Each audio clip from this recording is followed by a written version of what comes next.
ಎಲ್ಲ ಡೀಟೇಲ್ಸ್ಗೆ ಧರ್ಮಸ್ಥಳದಲ್ಲಿ ನಡೀತಾ ಇರುವಂತಹ ಕಾರ್ಯಾಚರಣೆ ಇದು ದೃಶ್ಯದಲ್ಲಿ ನೀವು ನೋಡ್ತಾ ಇದ್ದೀರಿ. ಧರ್ಮಸ್ಥಳದ ಸುತ್ತ ಶವಗಳನ್ನ ಹೂತಿಟ್ಟಂತಹ ಆರೋಪ ಏನಿದೆ, ಅನಾಮಿಕಾ ಕೊಟ್ಟಂತಹ ದೂರು, ಅದರ ಆಧಾರದ ಮೇಲೆ ಈಗ ಧರ್ಮಸ್ಥಳದಲ್ಲಿ ಕಾರ್ಯಾಚರಣೆ ನಡೀತಾ ಇದೆ. ದಟ್ಟವಾದ ಅರಣ್ಯದಲ್ಲಿ ಈಗ ಕಾರ್ಯಾಚರಣೆ ನಡೀತಾ ಇದೆ. ದೃಶ್ಯದಲ್ಲೂ ಕೂಡ ನೀವು ನೋಡ್ತಾ ಇದ್ದೀರಿ. ಶವಗಳಿಗಾಗಿ ಹುಡುಕಾಟ ನಡೀತಾ ಇರೋದು. ನಿನ್ನೆ ಒಂದು ಜಾಗದಲ್ಲಿ ಅಗಿಯೋ ಕಾರ್ಯ ಆಯಿತು, ಆದರೆ ಅಲ್ಲಿ ಏನೂ ಸಿಕ್ಕಿಲ್ಲ. ಆ ಜಾಗದ ಬಗ್ಗೆ ಈ ಅನಾಮಿಕಾ ದೂರುದಾರ ಬಹಳ ಕಾನ್ಫಿಡೆಂಟ್ ಆಗಿದ್ದ. 100% ಇದೇ ಜಾಗದಲ್ಲಿ ನಾನು ಶವನ ಹೂತಿದ್ದೆ ಅಂತ. ಆದರೆ ಆ ಜಾಗದಲ್ಲಿ ಏನೂ ಸಿಕ್ಕಿಲ್ಲ. ಈಗ ಎರಡನೇ ಜಾಗದಲ್ಲಿ ಅಗಿಯೋ ಕಾರ್ಯ ನಡೀತಾ ಇದೆ.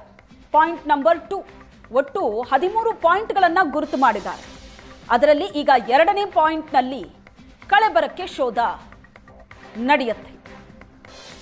ಅನಾಮಿಕನ ಮುಂದೆಯೇ ಅಲ್ಲಿ ಅಗಿಯೋ ಕೆಲಸ, ಉತ್ಖನನ ಕೆಲಸ ನಡೆಯುತ್ತೆ.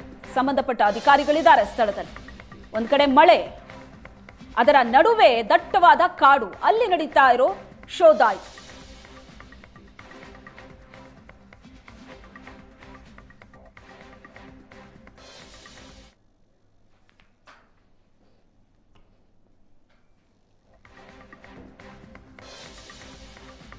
ಇವತ್ತು ಏನಾದ್ರೂ ಸುಳಿವು ಸಿಗತ್ತಾ? ಹಾಗಾದ್ರೆ ನಿನ್ನೆ ಇಡೀ ದಿನ ಪಾಯಿಂಟ್ ನಂಬರ್ 1 ನಲ್ಲಿ, ಆ 1ನೇ ಪಾಯಿಂಟ್ನಲ್ಲಿ ಹುಡುಕಾಟ ನಡೆದಿತ್ತು.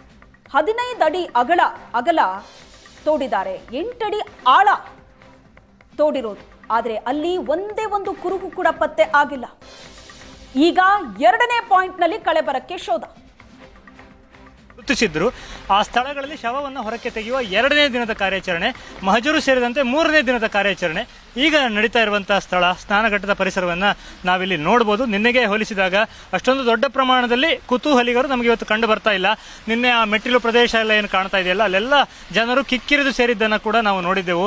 ಮತ್ತು 100 ಗಾಡಿಗಳು ನಿನ್ನೆಯ ದಿನ ಇತ್ತು. ಮೊದಲನೇ ದಿನ ಮಹಜರಿಗೆ ಬಂದಾಗಲೂ ಕೂಡ ಸಾಕಷ್ಟು ಜನ ಸೇರಿದ್ದನ್ನು ನಾವು ಗಮನಿಸಿದ್ದೆವು. ನಿನ್ನೆ ಅಂತೂ ಜನವೇ ಜನ.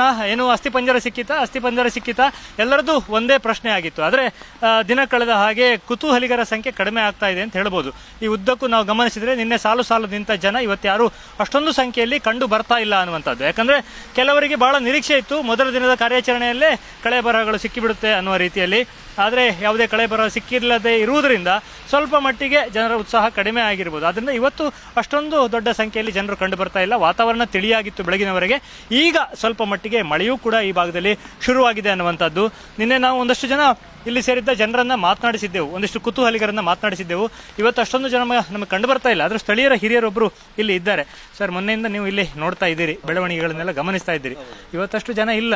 ಮೊದಲ ದಿನ ಹೇಗಿದ್ರು, ಇದು ಏನನ್ನು ಸೂಚಿಸ್ತದೆ? ಮತ್ತು ಮೊದಲಿದ್ದು ಎಷ್ಟು ಜನ ಇದ್ರು, ಈಗ ಯಾಕೆ ಕಡಿಮೆ ಆಗಿರ್ಬೋದು? ಸರ್, ಮೊದಲೊಂದು ಸಲ ಅಂತ ಹೇಳಿದ್ರೆ ಒಂದು ಜನಗಳಿಗೆ ಕುತೂಹಲ ಇತ್ತು, ಇದು ಏನಪ್ಪಾ ಏನು ಅಂತ. ಈಗ ನಿನ್ನೆ ಇದು ನೋಡುವಾಗ ಇದು ಇಷ್ಟು ಜನ ಬಹಳ ಇತ್ತು. ಇದು ಇವತ್ತಿಂದ ಡಬಲ್ ಜನ ಇತ್ತು, 2 ಪಟ್ಟು ಇತ್ತು. ಆದರೆ ಇವತ್ತು ಜನಗಳು ಯಾರಿಲ್ಲ. ಯಾಕೆಂದರೆ ಜನಗಳಿಗೂ ಒಂಥರ ನಿರಾಶಾ ಭಾವನೆ ಉಂಟಾಗಿದೆ, ಇದು ಏನಪ್ಪ ಅಂತೇಳಿ. ಅದರಿಂದಾಗಿ ಜನ ಬಹಳ ಕಮ್ಮಿ ಇದೆ. ಮತ್ತೆ ಈ ಸ್ನಾನಘಟ್ಟದ ಪರಿಸರದಲ್ಲೇ ಇರುವವರು ಎಲ್ಲವನ್ನು ನೋಡಿದಿರಿ ಮತ್ತು ಈಗಾಗುವ ಚರ್ಚೆಯನ್ನು ಕೇಳ್ತಾ ಇದ್ದೀರಿ.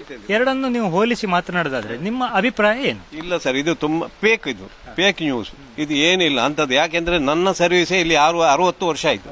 ಈಗ ನಾನು ಹೋಟ್ಲಲ್ಲಿ ಇಲ್ಲಿ 60, ನಾನು 12-13 ವರ್ಷಕ್ಕೆ ಇಲ್ಲಿ ಹೋಟ್ಲಿಗೆ ಬಂದೇನೆ ನನ್ನ ತಂದೆಯವರೊಟ್ಟಿಗೆ. ನಮ್ಮ ತಂದೆಯವರು ಮಾಡಿದ್ದು, ಅವರು 70 ವರ್ಷ ಆಯಿತು. ನನ್ನದೇ 60 ವರ್ಷ ಸರ್ವಿಸ್ ಆಯಿತು. ಇಲ್ಲಿವರೆಗೂ ಅಲ್ಲಿಂದ ಏನೂ ತೊಂದರೆ ಆಗಲಿಲ್ಲ, ನನ್ನ ಒಂದು ಅನುಭವ ಪ್ರಕಾರ.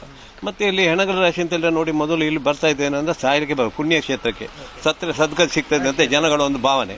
ಹೌದೌದು. ಹಾಗೆ ನೋಡಿ ಇಲ್ಲಿ ಕೆಲವು ಎಷ್ಟೋ ಜನ ಪಾಯ್ಸನ್ ತಗೊಂಡು ಸತ್ತವರು ಇದ್ದಾರೆ, ನಾನೇ ನೋಡಿದ್ದೇನೆ. ಮತ್ತೆ ನೀರಿಗೆ ಹಾರಿ ಸತ್ತವರಿದ್ದಾರೆ, ಕೆಲವರನ್ನು ಬದುಕಿಸಿದ್ದಾರೆ ನೋಡಿ. ಪಕ್ಕ ಈಜು ಗೊತ್ತಿರುವವರು ಇರುವಾಗ ಅವರನ್ನು ಬದುಕಲಿಕ್ಕೆ ಆಗ್ತದೆ, ಈಜು ಗೊತ್ತಿಲ್ಲದವರು ಏನು ಮಾಡ್ಲಿಕ್ಕೆ ಆಗುತ್ತೆ. ಹಾಗೆ ಆಗಿದೆ. ಮತ್ತೆ ಈ ವಿಷಯದ ಬಗ್ಗೆ ಏನು ಮಾತಾಡ್ತೀರಿ ನೀವೆಲ್ಲ ಇಲ್ಲಿ ಸೇರಿದಾಗ? ಈಗ ಇಡೀ ದೇಶದಲ್ಲಿ ಚರ್ಚೆ ಆಗ್ತಾ ಇದೆ ಧರ್ಮಸ್ಥಳ, ಸ್ನಾನಘಟ್ಟ. ಇನ್ನು ಸ್ಥಳೀಯರ ಅಭಿಪ್ರಾಯ ನೀವೇನ್ ಮಾತಾಡ್ತೀರಿ? ನೀವು ಕೂತಾಗ ಏನ್ ಮಾತಾಡ್ತೀರಿ? ಅಭಿಪ್ರಾಯ ಸರ್, ನೋಡಿ, ಹಕ್ಕಿಗೆ ಕಲ್ಲು ಬಿಸಾಡೋದು ಕಷ್ಟ, ಆನೆಗೆ ನೀವು ಹೇಗೆ ಬಿಸಾಡಿದ್ರೂ ಆಗುತ್ತೆ. ಯಾಕೆಂದ್ರೆ ಅಂತ ಒಂದು ಮೇರು ವ್ಯಕ್ತಿತ್ವ ಅವ್ರದ್ದು, ಯಾರ್ದು ನಮ್ಮ ಕಾವಂದ್ರದ್ದು ವ್ಯಕ್ತಿತ್ವ ಅಷ್ಟು ಮೇರು. ಹಾಗೆ ಅವರ ಮೇಲೆ ಅಪವಾದ ಮಾಡಿದೆ ಜನಗಳಿಗೆ. ಕೆಲವರೆಲ್ಲ ಏನಾಗ್ತದೆ ಅಂತ ಈಗ ದೇಶದೆಲ್ಲ ನಡೆಯುವಂಥ ಪರಿಸ್ಥಿತಿ ನೋಡುವಾಗ, ಈ ದೊಡ್ಡ ದೊಡ್ಡ ಸ್ವಾಮಿಗಳು ಮಠ ಹೇಳುವಾಗ ಈ ಒಂದು ಹೆಣ್ಣಿನ ಒಂದು ವಿಷಯ ಬರುವಾಗ ಉಂಟಲ್ಲ, ಜನಗಳಿಗೊಂದು ಕುತೂಹಲ ಇರ್ತದೆ, ಹೌದಾ ಇದು ಆಗಿರ್ಬೋದಾ ಅಂತ, ಆ ರೀತಿಯ ಒಂದು ಇದಾಗಿದೆ ಅಷ್ಟೇ. ಆದರೆ ಈಗ ಎಲ್ಲ ಸತ್ಯ ಬಯಲಾಗ್ತದೆ. ಮತ್ತು ಮಂಜುನಾಥ ಮತ್ತು ಅಣ್ಣಪ್ಪನು ಆ ಸತ್ಯವನ್ನು ತೋರಿಸ್ಬೇಕು, ಏನು ನಿಜ ವಿಷಯವನ್ನು ವಾಸ್ತವ.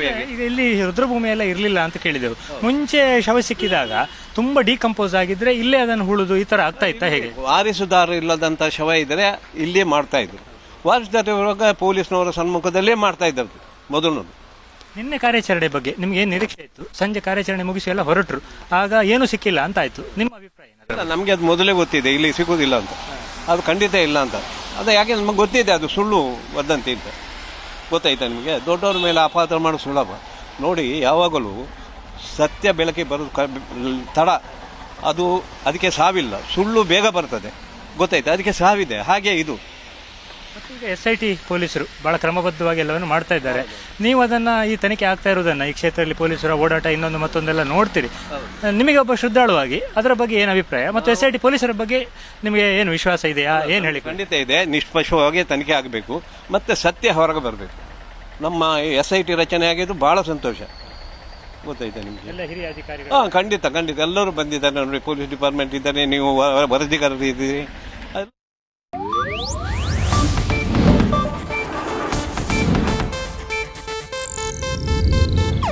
ಇದು ಏಷ್ಯಾನೆಟ್ ನ್ಯೂಸ್ ನೆಟ್ವರ್ಕ್ ಪ್ರಸ್ತುತಿ.